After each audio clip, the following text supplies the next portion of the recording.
কিও ভাইয়েরা, উনি কি বলেছেন কথাগুলা শোনা দরকার না? অবশ্যই কথাগুলা শোনা দরকার। শাড়ি পরলে যদি খোলাই না থাকে তাহলে সুন্দর লাগে না।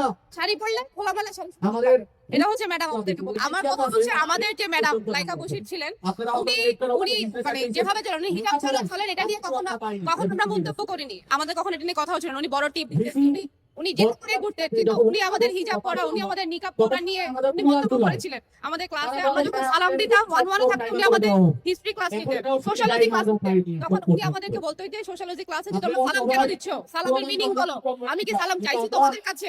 তারপরে আমাদেরকে বলতো নিকাব পরে থাকো কেন, নিকাব পরতে কথা বলা আছে কেন নিকাব পরতেছো, এটা নাকি আমরা ম্যাডামের সাথে বেয়াদবি করতাম।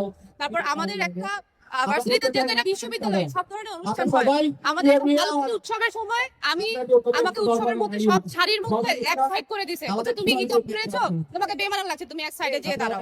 তারপর বললো যে তুমি কেন কভার আপ করে শাড়ি পরেছো, শাড়ি পরলে যদি এক সাইড খোলাই না থাকে তাহলে সুন্দর লাগে না। শাড়ি পরলে খোলা মানে এটা হচ্ছে ম্যাডাম আমাদেরকে বলে।